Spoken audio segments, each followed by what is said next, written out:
90편 12절부터 17절까지 말씀, 구약 성경 870페이지에 있습니다. 시편 90편 12절부터 17절까지 한 절씩 교독하겠습니다. 우리에게 우리날 계수함을 가르치사 지혜로운 마음을 얻게 하소서.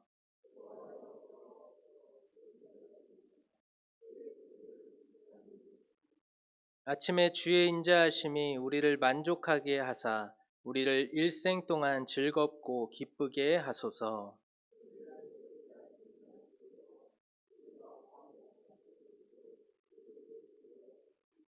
주께서 행하신 일을 주의 종들에게 나타내시며 주의 영광을 그들의 자손에게 나타내소서. 주 우리 하나님의 은총을 우리에게 내리게 하사 우리의 손이 행한 일을 우리에게 견고하게 하소서. 우리의 손이 행한 일을 견고하게 하소서. 아멘. 우리는 지금 참 모두 다 힘겨운 시기를 보내고 있습니다. 사람은 힘들고 어려울 때 각자 저마다 그 탈출구, 돌파구를 찾기 마련인데요. 어려울 때 어떤 사람들은 책 속에서 그 답을 찾기 위해서 노력하기도 합니다. 저도 요즘같이 또 어렵고 힘든 이 시기에 다시 한번 또 인생이란 무엇인가에 관한 그런 질문들을 해보게 됩니다. 이 질문에 대한 답을 얻기 위해서 성경을 찾아보게 되는데요. 제가 생각이 났던 인물은 모세였습니다. 모세가 어떻게 발자취를 살아왔는지, 어떠한 발자취를 살아왔는지 그의 인생에 관한 이야기가 출애굽기부터 신명기에 기록되어 있습니다. 그러나 저는 오늘 그것보다는 모세의 저작으로 알려지고 있는 이 시편 90편에 마음이 쏠렸습니다. 그가 고백하고 있는 인생 이야기는 무엇인가? 우리는 시편 90편을 통해 오늘 한번 살펴보려고 합니다. 나는 과연 잘 살고 있는 것일까? 어떻게 살아가야 하는가? 이 어려운 시기를 어떻게 돌파해 나가야 하는가? 오늘도 삶 속에서 이런 질문을 던질 때가 있습니다. 그러면서 저의 인생에서 가장 행복했었던 때, 그때를 떠올려 봅니다. 저의 인생의 터닝 포인트가 있었는데요. 제가 인격적으로 주님을 만났을 때입니다. 아마 여기 계신 대부분 성도님들이 저마다 예수님을 인격적으로 만난 그런 경험이 있을 것입니다. 예수님을 인격적으로 만나면은 사람이 바뀝니다. 이것이 굉장히 중요한 포인트라고 생각을 하는데요. 세상이 변하는 것이 아니라 내가 변하는 것입니다. 세상은 그대로인데 하나님을 만남으로써 인생에 대한 생각, 또 삶에 대한 그런 생각이 새롭게 됩니다. 저는 예수님을 만나고 이런 생각을 해본 적이 있습니다. 왜 주님을 이제서야 알게 된 것인가? 조금이라도 일찍 만났더라면 얼마나 좋았을까? 그래도 이제라도 만나서 너무 감사하다. 이런 생각을 하면서 앞으로 주님과 평생 동행하는 삶이 너무너무 기대가 되었습니다. 그리고 너무너무 행복했습니다.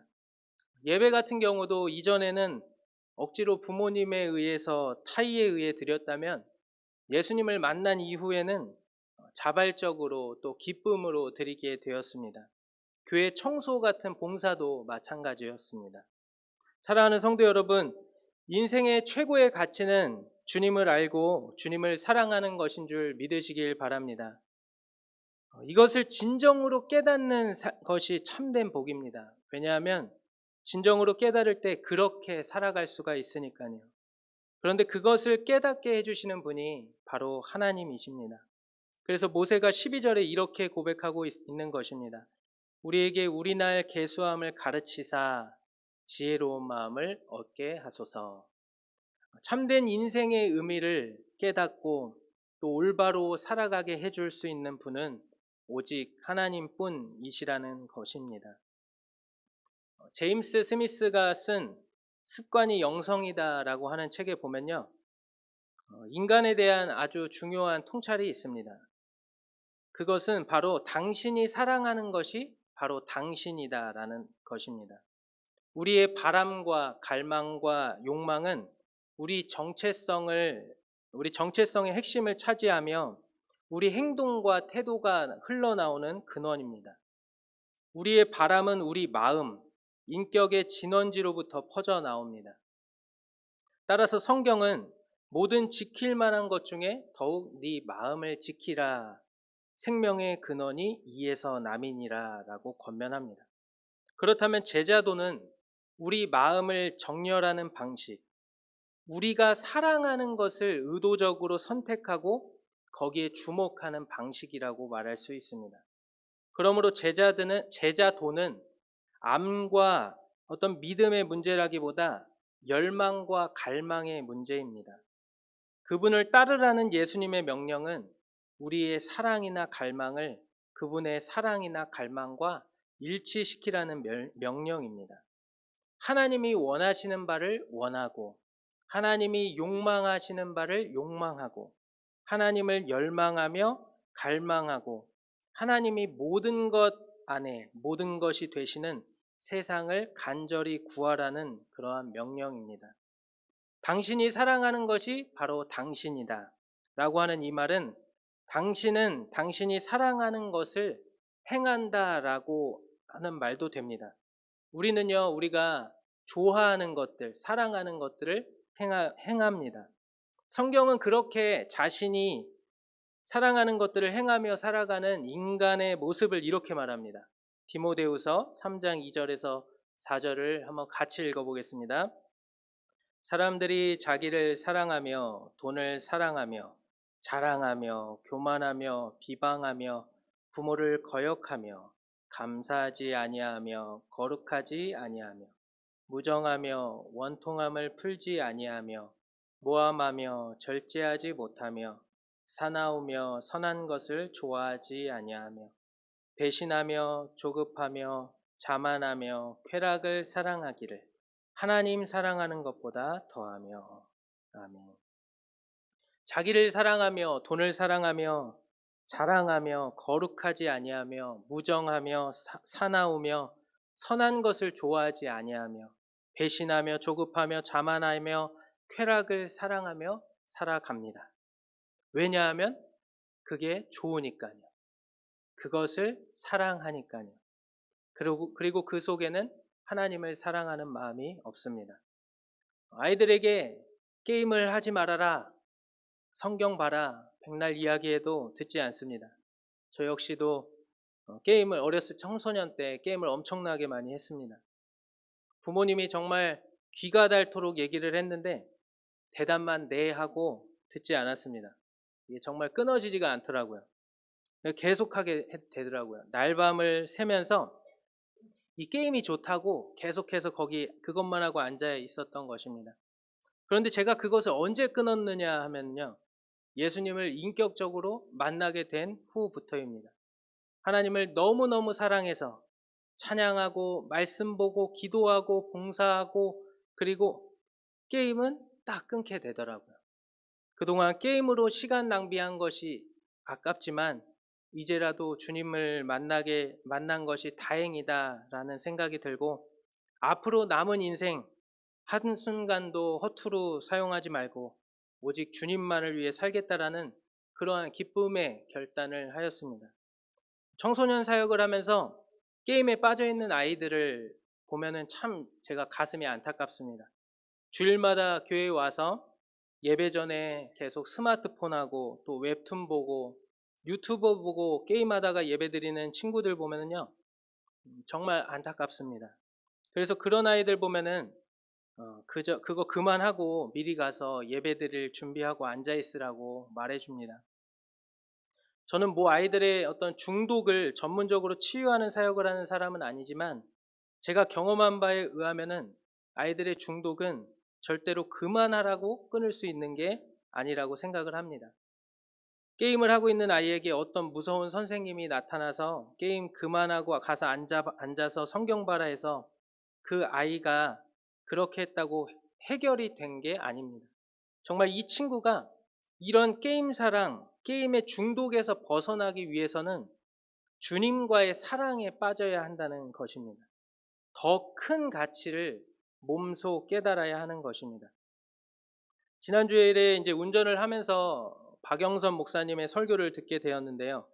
제목이요. 하나님께서 주신 시간의 의미라는 설교였습니다.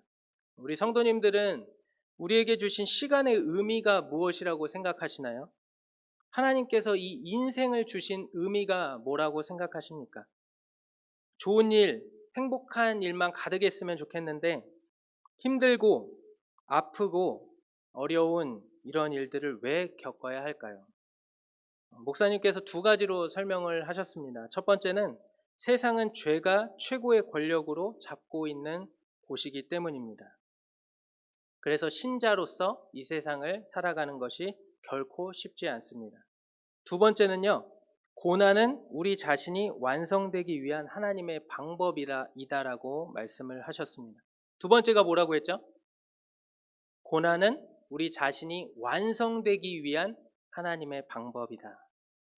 그러니까 하나님은, 목사님께서 이렇게 설명을 하십니다. 하나님은 모든 데에다가 기적을 담을 수 있는데 우리로 하여금 그 기적의 내용, 존재, 그런 성품, 그런 본질을 갖게 하시기 위하여 나로 살아서 내가 만나고 결정하고 책임지고 후회하고 다시 하고 발전해서 승리의 길로 나아가 그것이 나라는 존재의 내용이 되게 하시는 것을 원한다. 그래서 고난은 우리 자신이 완성되기 위한 하나님의 방법이다.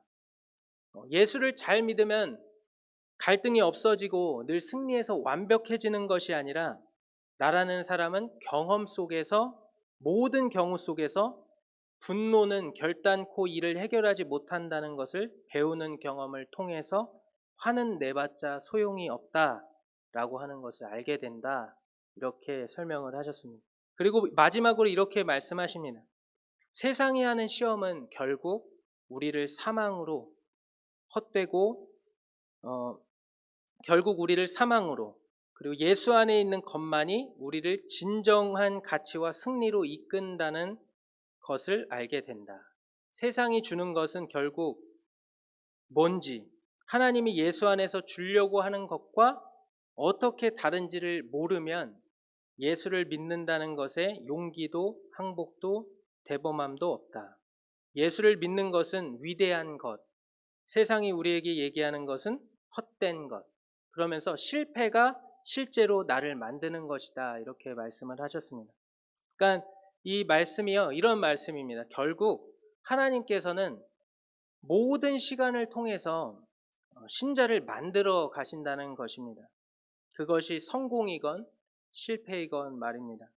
우리가 많이 들어본 밭에 감추인 보화 비유를 보시면 천국은 마치 밭에 감추인 보화와 같으니 사람이 이를 발견한 후 숨겨두고 기뻐하며 돌아가서 자기의 소유를 다 팔아 그 밭을 사느니라 라고 말씀합니다. 하나님을 사랑하는 것이 바로 이것입니다. 하나님의 가치가 이 세상이 줄 수 있는 쾌락이나 그 어떤 것과도 비교할 수 없는 것이라는 것을 깨닫고 세상의 모든 것을 기쁨으로 버리는 것입니다.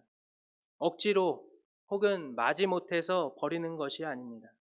다시 본론으로 돌아와서 오늘 본문 말씀을 한번 보시길 바랍니다. 모세가 기도하는 내용들을 한번 보시길 바랍니다. 우리 같이 12절부터 17절까지 다시 한번 말씀을 읽으면서요, 모세가 기도하는 내용들을 다시 한번 보기를 원합니다. 우리에게 우리날 계수함을 가르치사 지혜로운 마음을 얻게 하소서. 여호와여 돌아오소서. 언제까지니이까 주의 종들을 불쌍히 여기소서. 아침에 주의 인자하심이 우리를 만족하게 하사 우리를 일생 동안 즐겁고 기쁘게 하소서.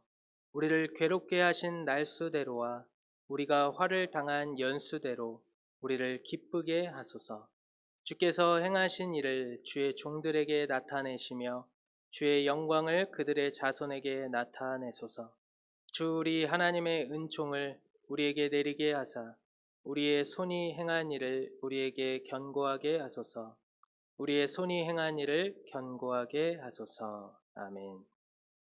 12절에서 모세는 우리에게 우리날 계수함을 가르치사 지혜로운 마음을 얻게 해달라고 간구합니다. 이것을 쉬운 성경에서는 이렇게 번역하고 있습니다. 우리의 인생이 얼마나 짧은지 깨닫게 해주소서. 그러면 우리의 마음이 지혜로워질 것입니다. 인생이 짧다라고 하는 것이 무슨 의미로 하는 것인가에 대해서 우리가 다양한 생각들을 할 수 있습니다. 그런데 오늘 본문의 문맥을 통해서 인생이 짧다는 것이 무엇인지, 그래서 본문이 무엇을 요구하는지를 알 수 있습니다. 먼저 3절을 보시면요, 주께서 사람을 티끌로 돌아가게 하시고 말씀하시기를 너희 인생들은 돌아가라 하셨사오니. 이처럼 하나님께서 인생들은 돌아가라 하시면 돌아가야 하는 게 인생입니다. 결코 우리 스스로가 좌지우지할 수 있는 것이 아닙니다. 영원히 사는 것도 아닙니다. 이 한 번뿐인 인생, 우리가 어떻게 살아가야 하겠습니까? 사나 죽으나 오직 주님만을 위해 살아야 합니다. 그렇다면 신자의 삶은 무엇입니까? 그것은 바로 죄와 싸우는 삶입니다. 시편 90편 8절에서 9절을 우리 다시 한번 같이 읽어보겠습니다.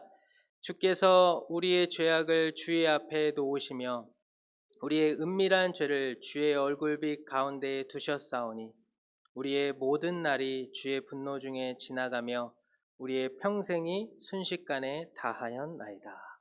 9절을 보시면요, 우리의 모든 날이 주의 분노 중에 지나가며 우리의 평생이 순식간에 다하였나이다. 사랑하는 성도 여러분, 우리의 마지막 날 이런 고백하면 진짜 가슴 아플 것입니다. 우리의 모든 날이 주의 진노 중에 분노 중에 지나가며 우리의 평생이 순식간에 다하였다라는 이런 후회로 삶을 마감하면 안 되는 것입니다. 그래서 모세가 이렇게 기도하는 것입니다. 12절과 13절을 제가 읽어드리겠습니다. 우리에게 우리 날 계수함을 가르치사 지혜로운 마음을 얻게 하소서. 여호와여 돌아오소서. 언제까지니까 주의 종들을 불쌍히 여기소서. 우리 성도님들 하루하루 지금 어떻게 지내고 계신가요? 저는 요즘 시시때때로 이 고백을 많이 합니다. 주여 불쌍히 여기소서. 주여 나를 불쌍히 여기소서. 하나님 기뻐하는 삶을 살아가지 못하는 나를 불쌍히 여겨 주옵소서. 이 고백을 많이 하는 이유는 하나님의 법과 죄의 법이 싸울 때에 죄의 법을 따르는 나 자신을 보게 되기 때문입니다. 은밀한 죄를 지을 때 따르는 육체적인 쾌락이나 물질적인 보상, 심지어 명예, 이러한 것들에 속아 죄를 지었던 모습들을 뒤늦게 회개하며 주님 불쌍히 여기소서 이렇게 기도합니다. 우리가 주님과의 첫사랑을 경험했을 때처럼, 주님을 인격적으로 만났을 때처럼 죄가 주는 즐거움보다 하나님이 주시는 즐거움이 커서 우리가 기쁨으로 죄를 버리고 하나님이 기뻐하시는 길을 선택하여 죄를 이겨냈듯이 다시금 그 은혜가 우리 가운데 회복되기를 기도합니다. 히브리서 11장 24절과 26절을 마지막으로 읽겠습니다. 믿음으로 모세는 장성하여 바로의 공주의 아들이라 칭함받기를 거절하고 도리어 하나님의 백성과 함께 고난받기를 잠시 죄악의 낙을 누리는 것보다 더 좋아하고 그리스도를 위하여 받는 수모를 애굽의 모든 보화보다 더 큰 재물로 여겼으니 이는 상 주심을 바라봄이라. 방금 읽은 말씀처럼 죄악의 낙을 누리는 것보다 하나님의 백성과 함께 고난받는 것을 더 좋아한 모세와 같이 우리도 죄악이 주는 쾌락의 즐거움보다 하나님이 주시는 사랑과 기쁨으로 충만하여 죄를 이기며 주님을 위해 살아가는 신자가 되기를 바랍니다.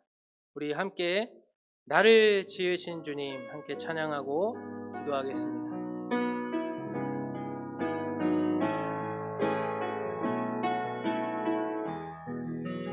나를 지으신 주님, 나를 지으신 주님, 내 안에 계셔